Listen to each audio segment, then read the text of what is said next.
हम्दो सलात के बाद पहले कुछ चंद सवालात हैं। एक तो ये है कि सैयद अपने बहन भाई जो सैयद हैं क्या उनको ज़कात दे सकता है? तो सैयद को फ़ी नफ्स ही सदका और ज़कात नहीं लगता, कोई भी दे, इसलिए उनकी वैसे खिदमत करें, वो मखदूम है उम्मत के, कि वैसे खिदमत करें।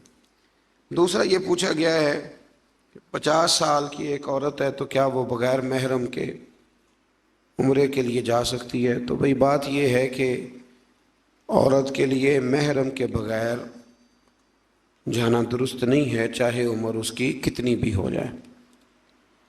फिर ये पूछा गया है कि किसी बेवा औरत के पास सदका और ज़कात की खासी रकम जमा हो गई है, तो क्या वो किसी कारोबार के लिए उन पैसों को इस्तेमाल कर सकती है, किसी को दे सकती है? जब आप किसी को ज़कात देते हैं तो आपके लिए तमलीक शर्त है। फ़िक़्ह का एक जुमला है तमलीक, मतलब ये कि सामने वाले को मालिक बनाना ज़रूरी है। तो जब आप किसी को किसी चीज़ का मालिक बना देते हैं, फिर जो उसका देला है वो करे, फिर वो उससे कारोबार करे या वो उससे कुछ और करे। हज़रत उमर बिन अब्दुल अज़ीज़ रहमतुल्लाह अलैह के ज़माना मुबारका में एक शख्स था। हमारे चैनल को लाइक करें, सब्सक्राइब करें और मज़ीद हमें कमेंट सेक्शन में बताएं कि आप किस तरह की वीडियोस देखना पसंद करते हैं। जज़ाकल्लाह। जिसको ज़कात लगती थी, तो इतने लोगों ने ज़कात दी थी कि उसने उसी साल ही कारोबार शुरू कर लिया और फिर अगले साल उसने खुद ज़कात देनी शुरू कर दी। तो ये कोई ऐसी बात नहीं है कि हमने पैसे दिए थे तो उन्होंने कारोबार में लगा लिए। तो भाई आपने जब दे दिए थे तो फिर वो जैसे उनका दिल करे वो वैसे करे। पूछा गया है कि तर्जमा और तफसीर वाला कुरान मजीद पढ़ना चाहते हैं तो कौन सा पढ़े? आला हज़रत फ़ाज़िल बरेलवी रहमतुल्लाह अलैह का जो तर्जमा है उर्दू तर्जुमों में वो दुनिया का बेहतरीन तर्जुमा है।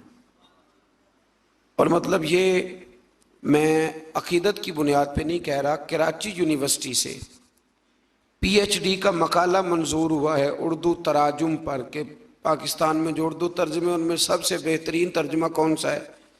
तो आपकी कराची यूनिवर्सिटी ने एक शख्स को PhD की डिग्री इस बात पर दी है कि वाकई तूने साबित कर दिया है कि सबसे अच्छा तर्जुमा आला हज़रत फ़ाज़िल बरेलवी का तर्जुमा है, अदब वाला और चाशनी वाला। अब यह है कि बहुत सारे लोग छापते हैं और सारे अल्हम्दुलिल्लाह अच्छी कोशिश करते हैं, लेकिन मशवरा आपके लिए यह है कि जो दावत इस्लामी ने शाया किया है तर्जुमा कुरान मजीद, वो हर लिहाज से इस वक्त जो छपते हैं उनमें सबसे बेहतरीन है। उन्होंने उस पर बड़ा ज़बरदस्त काम कराया है, जो उसकी यहाँ ज़रूरत थी तखरीज की वो तखरीज कराई है, और जिस जगह कोई उन्होंने देखा कि आम आदमी के लिए मुश्किल होगी वहाँ उन्होंने आसानी पैदा की है। तो इस वक्त जो छप रहे हैं तर्जमे, वो आप कोशिश करें कि दावत इस्लामी का छपा हुआ तर्जमा कुरान मजीद का आप हासिल करें।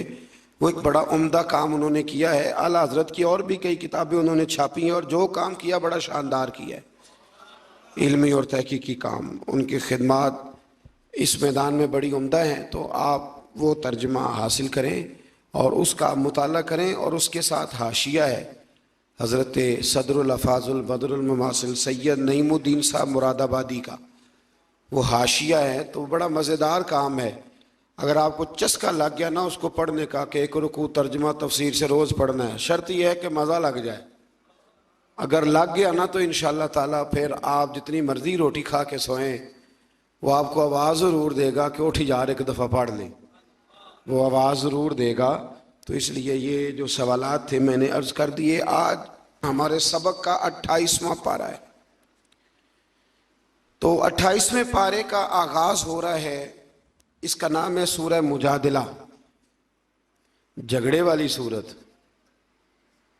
बात बड़ी दिलचस्प है। अल्लाह फरमाते हैं कद समी अल्लाह, तहकीक अल्लाह ने सुन ली, कौल अल्लती, उस औरत की बात, तुजा दिलू का, जो आपसे झगड़ा कर रही थी, फी ज़ौजी हा, अपने खामन के बारे में।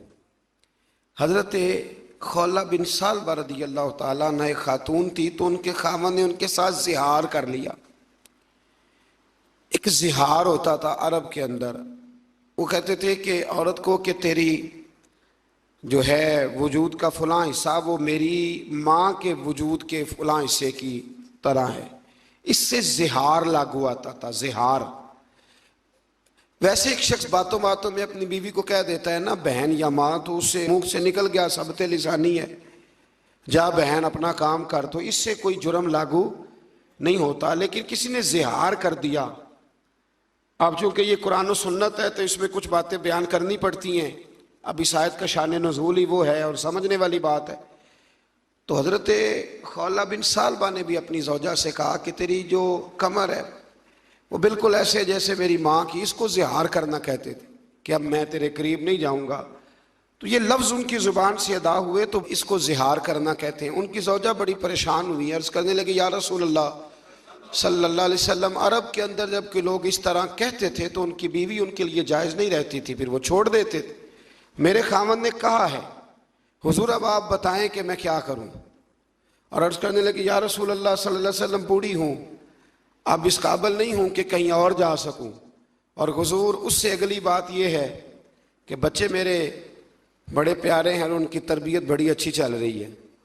या रसूलल्लाह अगर मैं उन्हें अपने पास रखूंगी खामद के छोड़ने के बाद तो भूखे मर जाएंगे, मैं कमा के खिला नहीं सकती, और अगर मैं खामद को दे दूंगी तो वो संभाल नहीं सकता, तरबियत रुक जाएगी।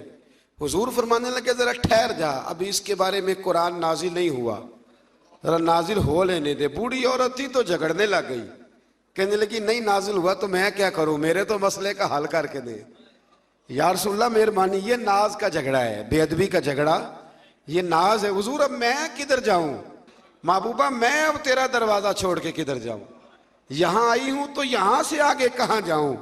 तो रब करीम ने फरमाया महबूब, रब ने उसकी बात सुन ली है जो अपने खामन के मामले में तुझसे झगड़ा कर रही थी, अल्लाह करीम ने उसकी बात सुन ली है। अब इस तरह करें, उसको हमारा हुक्म दे दें। हुक्म क्या है कि वो खामद इस तरह करे, उसका खामद जिसने ये काम किया है कि एक गुलाम आज़ाद करे। अगर गुलाम आज़ाद नहीं कर सकता तो 2 महीने के लगातार रोज़े रखे, और जो ये नहीं कर सकता वो 60 मिस्कीनों को 2 वक्त का खाना खिलाए, वो खाना खिला दे। 3 बातें हो गई, ये गुलाम आज़ाद करे, गुलाम खासा महंगा होता था, ये नहीं कर सकता तो 2 महीने के लगातार रोज़े रखे, ये नहीं कर सकता तो 60 मिस्कीनों को 2 वक्त का, जिसने जिहार किया, ये लफ्ज़ कहे अपनी बीवी के लिए। तो हुजूर ने उनके खामद को बुलाया और बुला के कहा भाई तेरी बीवी ने बात की है, तो रब करीम ने उसकी अर्ज़ को सुन लिया है और सारी उम्मत का भला हो गया है। अब तो इस तरह कर, एक गुलाम आज़ाद कर। कहने लगा हुजूर मेरे पास गुलाम कहाँ से आया। नबी करीम ने फरमाया फिर 2 महीने के लगातार रोज़े रख। या रसूलल्लाह मैं बूढ़ा और बीमार आदमी हूँ। तो हुजूर ने फरमाया फिर 60 मिस्कीनों को खाना खिला दे 2 वक्त का। कहने लगा हुजूर वो भी नहीं कर सकता, मेरे नबी करीम ने अपने पास से पैसे दिए मिस्कीनों को खाना खिलाने के लिए। ऐसा कोई महबूब कहीं होगा ना कहीं है, देखो बैठा है चटाई पे मगर अर्श नशी है। हजरत खौला बिन सालबा ना बड़ी बूढ़ी हो गई थी, तो एक दिन हजरत उमर फारूक गुजर रहे थे तो ये भी गुजर रही थी, तो हजरत उमर को बुला लिया, तो दोपहर में खड़ा कर लिया, तो देर तक बातें करती रही, देर तक। हजरत उम्मे ऐमन भी अक्सर ऐसे करती थी। हजरत खौला बिन सालबा जब देर तक गुफ्तगू करती रही तो एक साहब ने हजरत उमर से कहा कि आप इतना टाइम उसने लगा दिया है तो इसको कहें कि बात मुख्तसर करे। फरमाया चुप कर, मैं उसकी बात ना सुनूं जिसकी बात मेरे रब ने भी सुन ली है, और कुरान मजीद की आयात नाजिल कर दी। तो इस सूरह मुबारका में इब्तदाई आयात के अंदर अल्लाह ताला ने मसला ज़िहार का जिक्र फरमाया। फिर आयत नंबर 9 से आगे आदाब मजलिस बयान किए, अहले इल्म की फजीलत बयान की, और इरशाद फरमाया गया कि तुमने आदाब मजलिस का सरगोशियाँ नहीं करनी, ख्याल रखना है। और नबी पाक अलैहिस्सलाम ने हमें इसकी तफसीर बयान करके बताया कि 3 आदमी बैठे हों तो एक को छोड़ के 2 आपस में बात ना करें, सरगोशी ना करें, कान करीब ना करें। ज़्यादा मजलिस हो तो फिर बात अलग है, लेकिन 3 बंदे बैठे हों तो 2 बंदे आपस में गुफ्तगू कान जोड़ के न करें। फिर इससे आगे सूरह हशर शुरू हो जाती। सूरह हशर का माना होता है इकट्ठा करना। चूँकि बनु नुज़ैर को इकट्ठा करके मदीने से निकाला गया, फिर खैबर और शाम की तरफ जिला वतन किया गया, और उस बात का इस सूरह मुबारका में ज़िक्र फरमाया गया, तो लिहाजा इसका नाम सूरह हशर है। इसकी आयत नंबर 9 में अल्लाह तबारक व तआला ने इरशाद फरमाया कि वयुसिरूना अला अनफुसिहिम वलौ काना बिहिम खसासा। फरमाया मेरे महबूब के ग़ुलामों की शान ये है कि उन्हें शदीद हाजत भी हो तो फिर भी वो अपनी ज़ात पर दूसरों को तरजीह दे दिया करते। बड़ी मारूफ हदीस है हज़रत अबू तलहा अंसारी की। नबी पाक अलैहिस्सलाम की बारगाह में मेहमान आ गए तो हुजूर अलैहिस्सलाम ने फरमाया कौन है जो इनकी खिदमत करेगा। अज़वाज मुतहरात के यहाँ जब मालूमात की गई तो खाना बज़ाहर मौजूद न था। हज़रत अबू तलहा अंसारी घर ले गए, बीवी से कहने लगे कितना खाना है? का सिर्फ बच्चों का। फरमाया उन्हें बहला के सुला दे। और जब मेहमान के सामने खाना रख दिया जाए ना तो चिराग ठीक करने के बहाने बुझा देना। मेहमान उनका नहीं था, मेहमान रसूल करीम का था। ये बात खास है। हमारे उस्ताद गिरामी फरमाया करते थे यहाँ बात को समझो, मेहमान नबी करीम का है तो कुर्बानी उन्होंने दरअसल रसूल पाक के नाम की दी। बच्चों को बहला के सुना दिया, बीवी चिराग ठीक करने के बहाने उठी तो चिराग बंद कर दिया। अब दोनों मियाँ बीवी मुंह हिलाते रहे कि मेहमान को पता चले रोटी खा रहे हैं। मेहमान खाना खा के सो गए। सुबह जब ये आए मस्जिद नबी में तो महबूब करीम ने ये आयत पढ़ के सुनाई। फरमाया तेरा रात वाला अमल खुदा को भी बड़ा पसंद आया है और मोहम्मद मुस्तफ़ा को भी बड़ा पसंद आया। फिर इससे आगे आयत नंबर 21 में कुरान मजीद की जलालत का बयान फरमाया। लौ अंज़लना हाज़ल कुरआन अला जबलिन लरअयतहु खाशियम मुतसद्दिअम मिन खशियतिल्लाह। फरमाया ये कुरान अगर पत्थरों और पहाड़ों पे नाजिल करते तो वो अल्लाह के खौफ से रेजा रेजा हो जाते।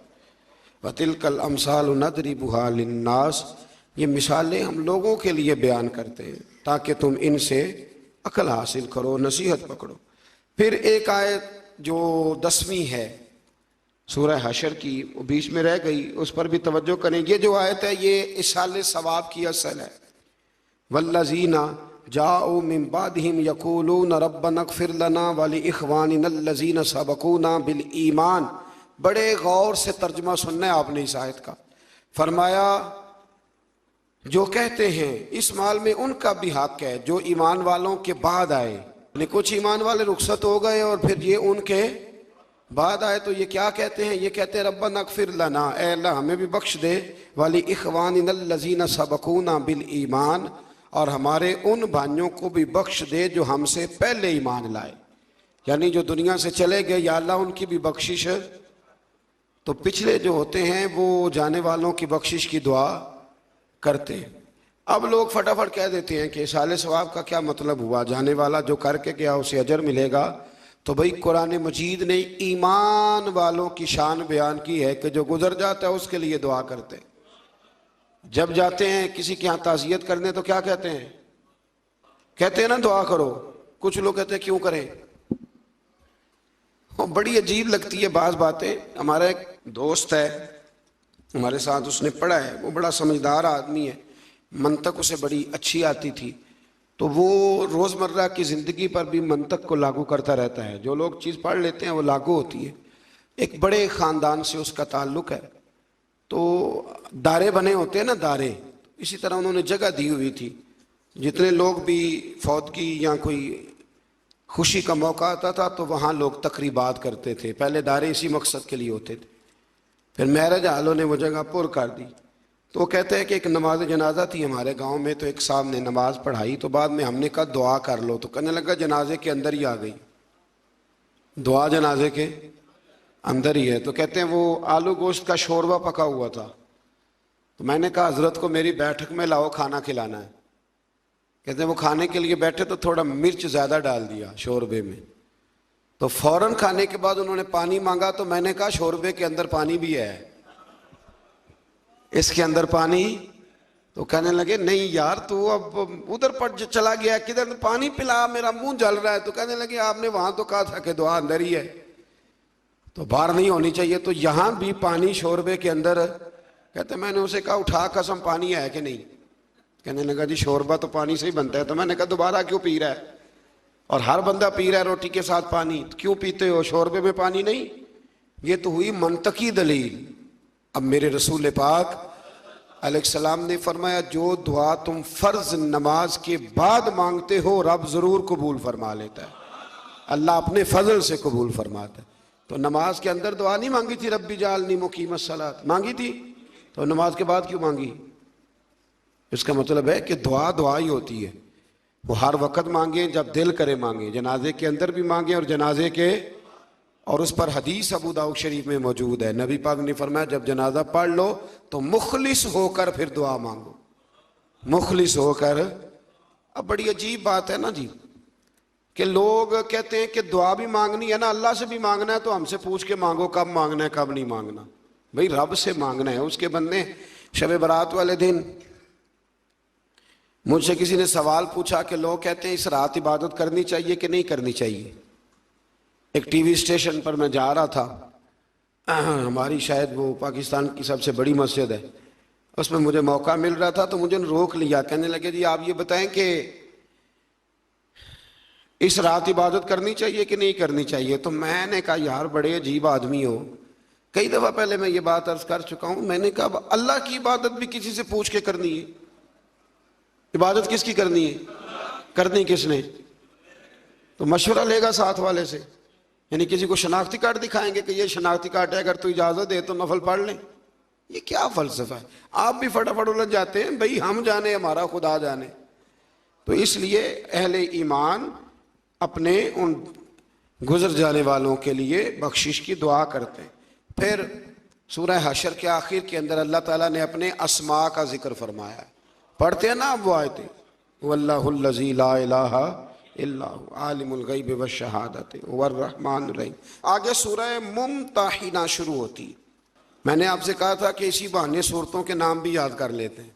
क्या नाम है? सूरह मुमतहिना। इस सूरह मुबारका में ना बिल्कुल शुरू में अल्लाह ने इरशाद फरमाया, या अय्युहल्लज़ीना आमनू ला तत्तखिज़ू अदुव्वी व अदुव्वकुम, ए ईमान वालो मेरे और अपने दुश्मनों को दोस्त ना बनाओ, मेरे और अपने दुश्मनों को।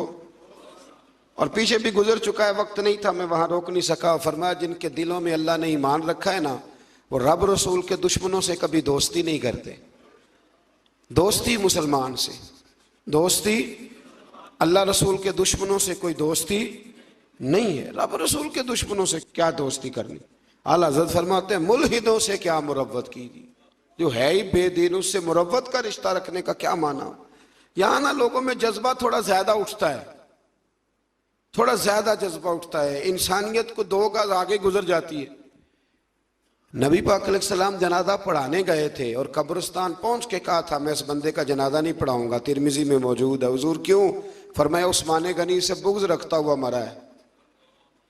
तो जब उस्मान के बुग़्ज़ वाले का नबी पाक जनाजा नहीं पढ़ाते जो रहमत लिल आलमीन है, तो हमारे अंदर कोई इंसानियत ना को दो गज आगे गुजर के, भाई इंसानियत और चीज का नाम, क्या उस बंदे में भी कोई इंसानियत है जो नबी पाक की बेअदबी करता है? उसमें भी कोई इंसानियत है जो सहाबा की बेअदबी करता है, अहले बैत की बेअदबी करता है? तो आप पहले देख तो ले कि माजरा क्या है। तो फरमाया मेरे और अपने दुश्मनों को कभी दोस्त न बनाओ। फिर इससे आगे सूरह मुमतहिना में ना आयत नंबर 10 में बहुत सारी औरतें ना हिजरत करके मक्के से मदीने आने लग गई थी, बहुत सारी, और कुछ बिला वजह ही बस ऐसे थोड़ा सा इख्तलाफ हुआ तो आने लगी। तो अल्लाह ताला ने आयत नंबर 10 में फरमाया कि हिजरत करके आने वाली औरतों के बारे में मोमिनों से फरमाया कि उनके ईमान का यकीन होने के बाद, जब जुमे तय हो जाए कि वाकई ये वैसे नहीं आई, मोमिना है इसलिए आई है, फरमाया यकीन होने के बाद उन्हें कुफार की तरफ मत लौटाओ। और फरमाया मोमिन औरतें काफिरों के लिए हलाल हैं, न काफिर मर्द मुसलमानों के लिए हलाल। नीज फरमाया कि मुसलमान भी काफिर औरतों को अपने पास न रखे, वो भी अफारी करने। एक वक्त तक जायज़ था कि जब तक अभी जाहिर है लोगों के माहौल इस तरह के थे कि खामद कलमा पढ़ता था तो बीवी नहीं पढ़ती थी, तो बीवी कलमा पढ़ती थी तो खामद, तो एक वक्त के लिए उसको अभी गुंजाइश दी गई। लेकिन जब हालात इस तरह के हुए कि अल्लाह ने इस्लाम को गलबा दिया तो फिर मना कर दिया। फरमाया अगर तुम्हारी औरत काफिर है तो अब तुम्हारा निकाह कायम नहीं।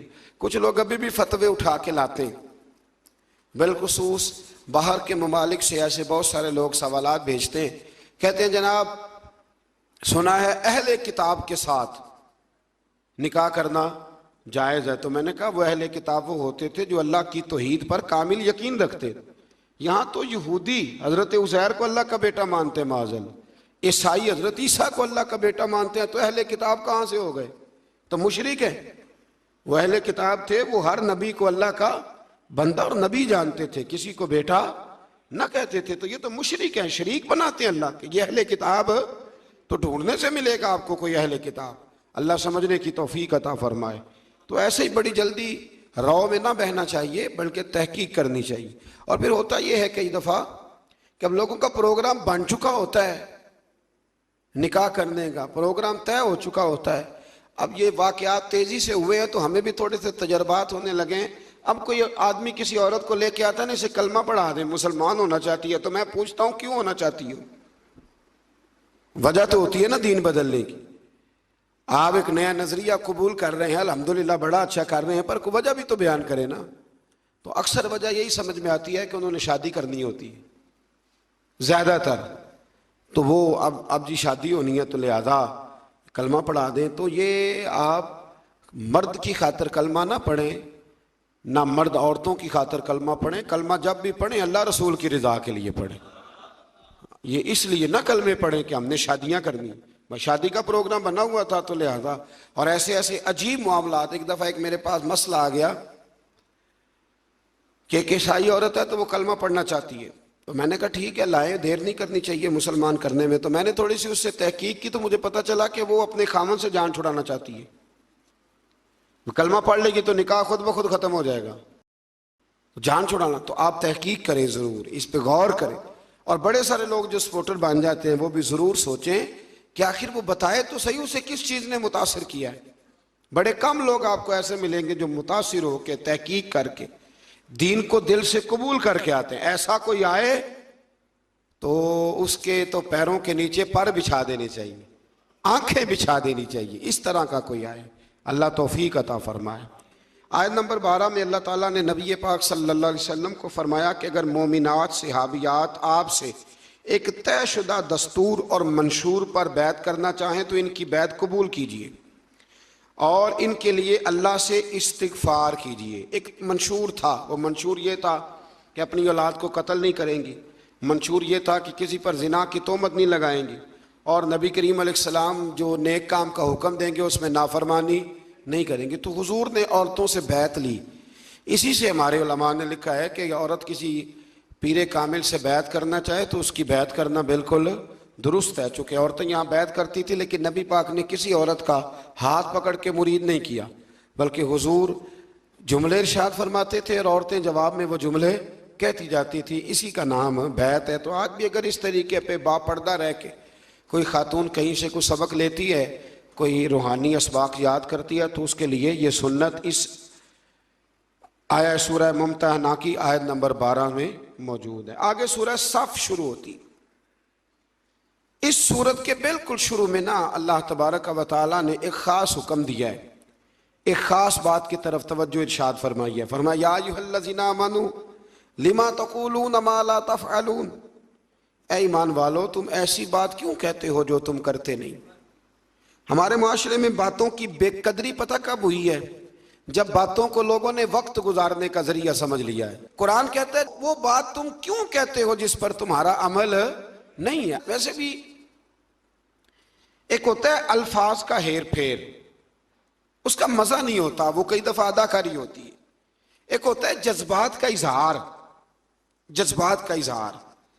जब आप दीन पर अमल करते हैं तो फिर दीन खिताब का नाम नहीं रह जाता, तकरीर का नाम नहीं रह जाता, फिर वो जज्बात का इजहार होता है।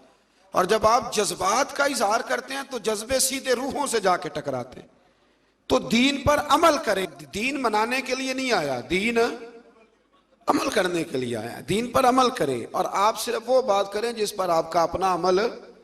बहुत सारी बातें हैं, बहुत सारे बुजुर्गों के वाकयात हैं, पर बाबा फरीद साहब का एक जुमला ना पूरी तफसीर लगता है। बाबा फरीदुद्दीन गंजे शकर का एक जुमला पूरी। बाबा साहब बड़े जबरदस्त कारी थे कुरान पाक के। बर्रे सगीर में उस वक्त 4-5 कारी थे जो सोना कुरान पढ़ते थे। और बाबा साहब की जो अपनी बेटी थी ना, बाबा साहब ने सब आशरा का कारिया बनाया था अपनी बेटी को। अब तो आप चले जाएं दरबार शरीफ पे तो नमाज पढ़नी मुश्किल कर देते हैं कवाली वाले। वो कभी अंदर वाला हाल बंद हो जाए तो बाहर आपने पाक पतन शरीफ नमाज पढ़नी हो तो आप उनकी मिन्नत भी करें तो बंद नहीं करते। तो कुरान शरीफ की बारी कब आएगी? बाबा फरीदुद्दीन मसूद गंजे शकर क्या एक वाकया इस आया मुबारका के हवाले से गोया वाजे बातें खोलता है। बड़ी दूर से एक औरत आई तो उसने कहा मेरा बेटा गुड़ बड़ा खाता है, तो हजरत साहब बीमार रहने लग गया है। को पता है ना, हमारे माँ बाप तो यही कहा करते थे कि टाफियां ना खाओ, वो दांत निकल जाते हैं। हालांकि उन्होंने जब निकलना होता है वो निकल ही जाते हैं, पर बुजुर्ग भी जो कहते थे वो ठीक ही फरमाते थे। तो बाबा साहब से वो माँ कहने लगी दम कर दे, तो बाबा साहब कहने लगे कल आना। वो बीबी बेचारी घोड़े पे बैठ के ऊंट पे बैठ के यहाँ पैदल आई थी, 2-4 घंटे जाने में फिर लगे, अगले दिन फिर 2-4 घंटे का सफर करके आई। बाबा जी दम कर दें, गुड़ बड़ा खाता है। तो बाबा साहब ने पुश्त पे हाथ फेरा, प्यार किया, दम भी किया और बच्चे से कहने लगे पुत्र गुड़ नहीं खाना आज के बाद, बहुत ज्यादा खाना नुकसानदेह होता है। बीबी को बड़ा गुस्सा आया कि ये 2 जुमले कहने थे तो कल ही कह देते, कल फरमा देते, इतना सफर क्यों कराया। तो जब उसके आपने बॉडी लैंग्वेज देखी और चेहरे के तासुरात देखे तो फरमाने लगे तुझे गुस्सा आ रहा है ना कि कल क्यों नहीं कहा। कहने लगी बिल्कुल आ रहा है। फरमाने लगे कल इसलिए नहीं कहा कि जब तू आई थी ना उस वक्त मैंने भी राज्य के गुड़ खाया था और पूरा मजा लेके खाया था। मैं तो वैसे भी गंद शकर हूं, मैंने खुल के गुड़ खाया था। तो अब चूंकि तेरे बेटे को नसीहत करनी थी तो फिर कल से लेकर अब तक खाया नहीं, कल से लेकर अब तक खाया नहीं। इसलिए अमल, अब नसीहत करने वाले बड़े ज्यादा हैं, बड़े हैं, लेकिन अमल का जब रास्ता आप इख्तियार करते हैं फिर आपकी बात में असर भी होता है और फिर ये फायदा भी होता है कि सामने वाला भी आपको सच्चा जानता है कि यार ये सिर्फ लफ्ज नहीं बयान कर रहा, वाकई इस पर भी ये बात तारी है। अल्लाह ताला हमें तौफीक अमल नसीब फरमाए। फिर आयत नंबर 6 में फरमाया कि ईसा बिन मरियम ने कहा क्या बनी इसराइल वालों, मैं तुम्हारी तरफ अल्लाह का रसूल हूं और अपने से पहली किताब तौरात की तस्दीक करने वाला हूं और मैं तुम्हें उस अजीम रसूल की खुशखबरी देने आया हूं जो मेरे बाद आएंगे और उनका नाम अहमद होगा।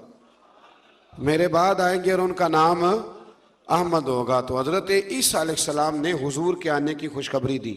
फिर आयत नंबर 8 से फरमाया कि दुश्मनाने दीन चाहते हैं कि अल्लाह के नूर को अपने मुंह की फूंके मार मार के बुझा दे, और अल्लाह तो अपने नूर को पूरा करना चाहता है खा काफिरों को कितना ही बुरा लगे। अरसला रसूलहू बिल हुदा व दीनिल हक़ लियुज़हिरहू अला दीन कुल्ली, ये दीन गालिब आएगा चाहे किसी को कितना ही बुरा।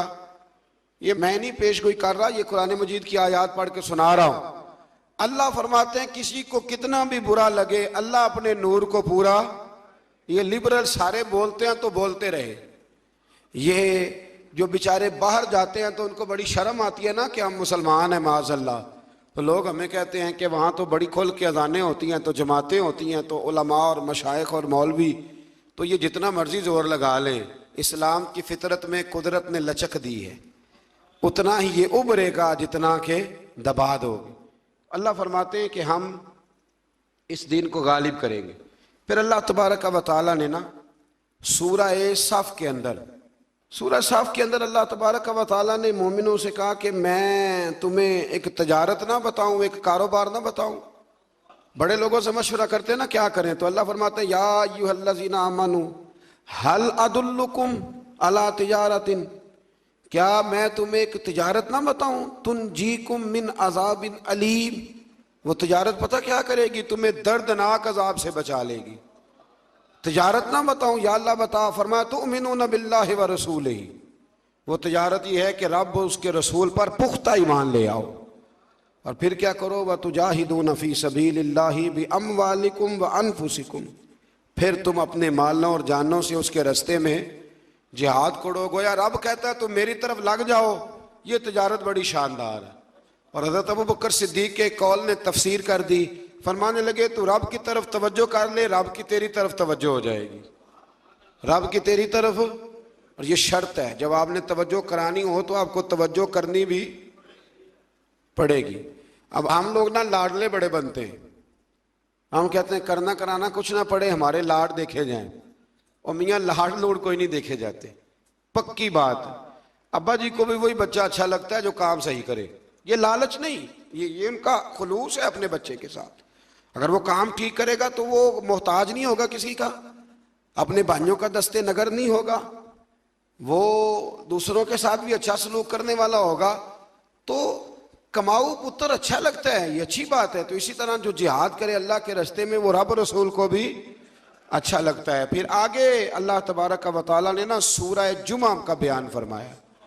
इस सूरत की आयत नंबर 2 में अल्लाह तबारक व तआला ने इरशाद फरमाया कि मैंने ना नबी पाक अलैहिस्सलाम को कुछ मकासद दे के भेजा है, कुछ मकसद हैं। वो मकसद क्या है? यतलु अलैहिम आयातिही, फरमाया वो पढ़ के सुनाता है इन्हें उसकी आयतें, वयुज़क्कीहिम, और उन्हें पाक करता है, वयुअल्लिमुहुमुल किताब वल हिकमा, और उन्हें किताब और हिकमत सिखाता है।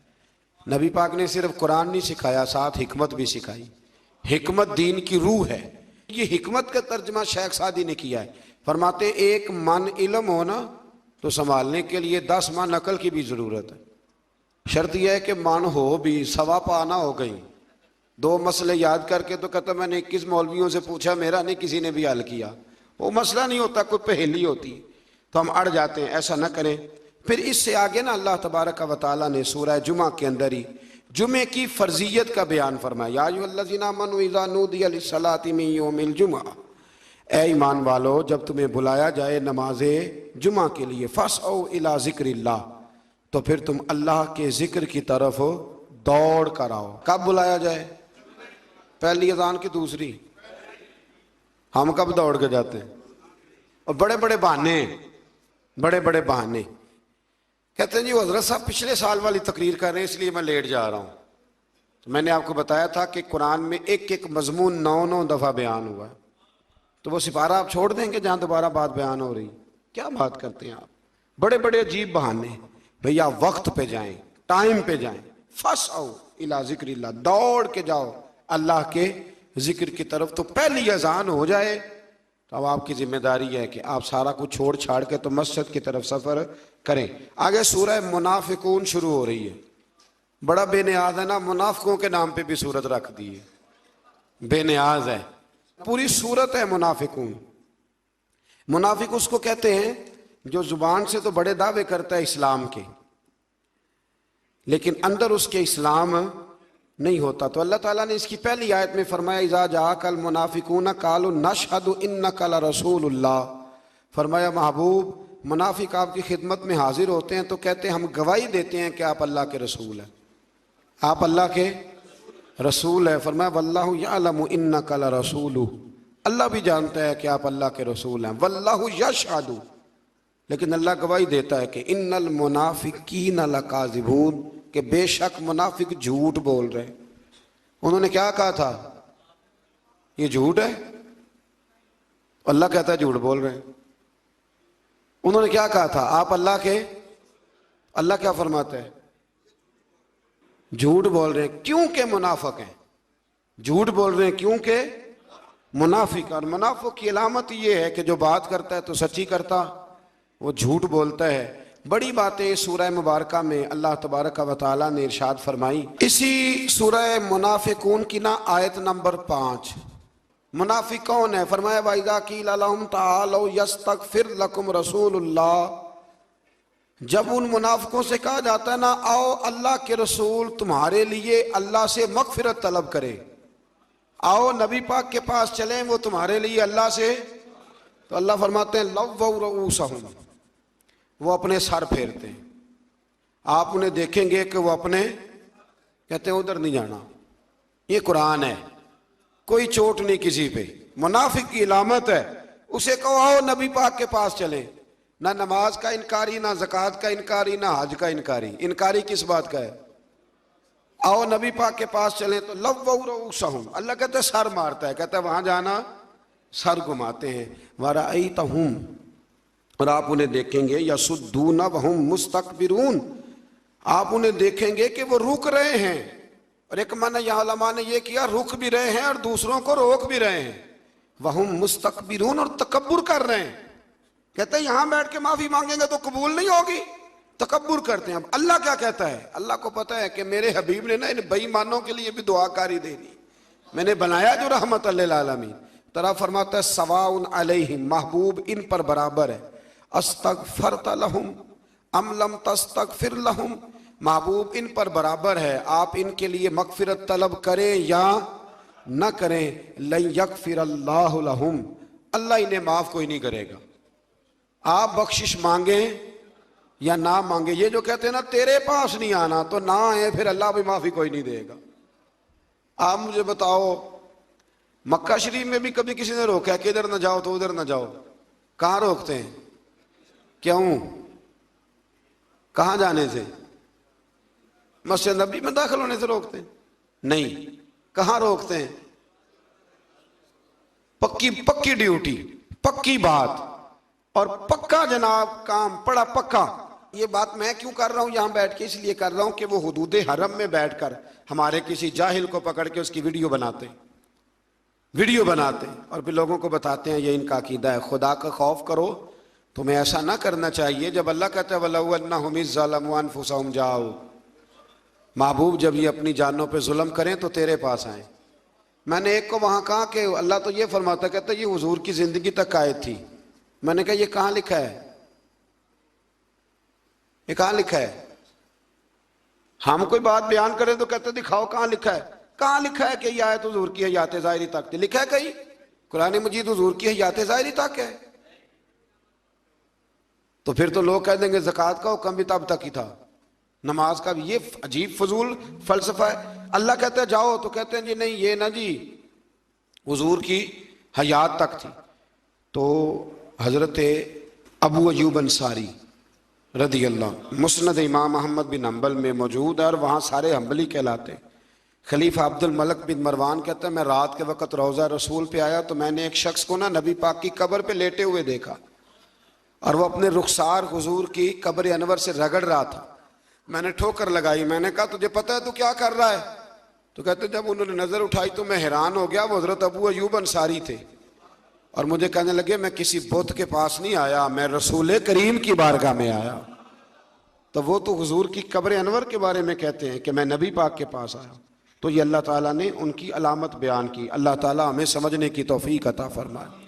फिर अल्लाह तबारक व तआला ने ना जी इसी सूरत के दूसरे रुकू में अल्लाह ताला ने अहले ईमान को फरमाया कि माल और औलाद की मोहब्बत तुम्हें अल्लाह के जिक्र से गाफिल न कर दे और फरमाया हमने तुम्हें जो माल अता किया है मौत सर पर आने से पहले उसे दीन की राह में खर्च करो, वरना फरिश्ता अजल को देखकर हर कोई कहेगा कि मुझे थोड़ी सी मोहलत मिल जाए, मैं सदका करूं और नेकोकारों में से हो जाऊं। तो अल्लाह ताला ने फरमाया मौत का वक्त मुकर्रर आने पर फिर किसी को एक सांस की भी मोहलत नहीं मिलेगी। आगे सूरह तगाबुन शुरू होती है। इस सूरह मुबारका की आयत नंबर 16 में फरमाया कि अल्लाह ताला से डरने वाले, सुनने और इताअत करने वाले और अल्लाह के रास्ते में खर्च करने वाले और बुखल से बचने वाले। बुखल क्या होता है? कंजूसी। इससे बचने वालों को उखरवी फलाह पाने वाले ये लोग हैं, इनकी खबर दे दो। अल्लाह ताला ने फरमाया कि मैं करार देता हूं कि ये आखिरत में कामयाब हो जाएंगे। फिर आयत नंबर 14 में अहले ईमान को फरमाया कि तुम्हारी बीवियां और तुम्हारी औलाद में से कुछ तुम्हारे दुश्मन हैं। तुम्हारी बीवियों में से और तुम्हारी औलाद में से कुछ तुम्हारे, ये कोई नाराज ना हो जाए ख़वातीन बिलखुसूस, ये सूरत तगाबुन की आयत नंबर 14 है। फरमाया तुम्हारी औलाद और तुम्हारी बीवियों में से कुछ तुम्हारे। क्या मतलब है यहाँ दुश्मनी का? मतलब ये है कि कहीं उनकी किसी नाजायज़ ख्वाहिश के पीछे लग के अपनी आखिरत तबाह ना कर लेना। वो कहते हैं कि फलाना इतने महंगे कपड़े पहनता है तो तू हराम कमाई करके ला, तो ये दुश्मनी कर रहे हैं तेरे साथ। और अगर वो तुझे मशवरा दे रहे हैं तूने अकेले नहीं करना, अब ज़माना ही बदल गया है, तो ये दुश्मनी है, तुमने इस दुश्मनी से बचना है। आगे सूरह तलाक शुरू होती है जी। वक्त चूँकि बड़ा मुख्तसर होता है तो बड़ी तेज़ी के साथ आगे बढ़ना पड़ता है। सूरह तलाक की सिर्फ एक आयत। फरमाया वमन यत्तकिल्लाह यजअल लहू मखरजा, जो अल्लाह से डरेगा अल्लाह हर मुश्किल से निकलने के लिए उसे रास्ता अता फरमा दे। वयरज़ुक़हु मिन हैसु ला यहतसिब, और उसे वहाँ से रोज़ी देगा कि जहाँ से उसका कभी गुमान भी नहीं गया हो। जो अल्लाह से डरेगा अल्लाह हर मुश्किल से निकलने का उसे रास्ता। ये वो आयत है कि हज़रत अब्दुल्ला इब्न मसूद फरमाया करते थे, जिसने इस पे अमल कर लिया उसकी दुनिया भी बन गई और आखिरत भी बन गई। फिर आगे सूरह तहरीम शुरू होती। इस सूरह मुबारक की आयत नंबर 6 में फरमाया, या अय्युहल्लज़ीना आमनू कू अनफुसकुम व अहलीकुम नारा, ए ईमान वालों खुद भी जहन्नम की आग से बचो और अपने घर वालों को भी बचाओ। इसका क्या माना है? इसका माना यह है कि ए ईमान वालों, जिन चीज़ों का अल्लाह रसूल तुम्हें हुक्म देते हैं तुम उन चीज़ों का अपने घर वालों को हुक्म दो। ये माना खुद नबी करीम अलैहिस्सलाम ने बयान फरमाया। हज़रत उमर ने पूछा तो अल्लाह के नबी ने यह माना खुद बयान किया। फरमाया जिन चीज़ों का अल्लाह रसूल तुम्हें हुक्म देते हैं तुम अपने घर वालों को उन चीज़ों का हुक्म दो, और जिन चीज़ों से अल्लाह रसूल तुम्हें मना करते हैं तुम अपने घर वालों को उन चीज़ों से मना करो। खुद भी दोज़ख की आग से बचो और अपने घर वालों को भी। हमने गर्मी से बचाने का बंदोबस्त किया होता है ना, सफ़र से बचाने का, गाड़ी का बंदोबस्त, तो अल्लाह फरमाते हैं इन्हें दोज़ख की आग से बचाने का भी बंदोबस्त करो। फिर इसी सूरह मुबारक की आयत नंबर 8 में अल्लाह तबारक व तआला ने फरमाया, या अय्युहल्लज़ीना आमनू तूबू इलल्लाहि तौबतन नसूहा, ए ईमान वालो अल्लाह की तरफ तौबा करो तो फिर सच्ची तौबा करो। तौबतन नसूहा का माना हज़रत हसन बसरी फरमाते हैं, जिस तरह बकरी के थनों से दूध धो लिया जाए तो दोबारा थनों में नहीं ना जा सकता, सच्ची तौबा उसकी है जिसने जिस गुनाह से तौबा की फिर दोबारा उसके करीब नहीं गया। आज अल्हम्दुलिल्लाह 27वीं शब आएगी रमज़ान की, तौबा का वक्त है। ये बिल्कुल आपने कोशिश करनी है कि एक लम्हा भी मगरिब से लेकर फजर तक, हत्ता मतलाइल फजर, फजर तक एक लम्हा भी ज़ाया ना हो। ये मगरिब से शुरू हो जाती है रात, एक मिनट भी ज़ाया ना हो। कोशिश फरमाएं कि सारा वक्त इबादत में, रियाजत में, परहेजगारी में, तकवे में गुजरे। कोशिश फरमाएं और तौबा करें तो सच्ची तौबा। इस तरह ना तौबा करें कि सारी रात रोते रहे पर सुबह झूठ छोड़ने का इरादा ही कोई नहीं, मिलावट छोड़ने का प्रोग्राम ही कोई नहीं, और सारी रात रोए, तो ये मजाक है, ये तौबा नहीं। मजाक नहीं करें, खरी तौबा करें, सच्ची तौबा करें। और जब हम सच्ची तौबा करते हैं तो फिर अल्लाह कायम रहने के लिए रास्ते भी अता फरमा ही देता है। हमारे चैनल को लाइक करें, सब्सक्राइब करें और मज़ीद हमें कमेंट सेक्शन में बताएं कि आप किस तरह की वीडियोस देखना पसंद करते हैं। जज़ाकल्लाह।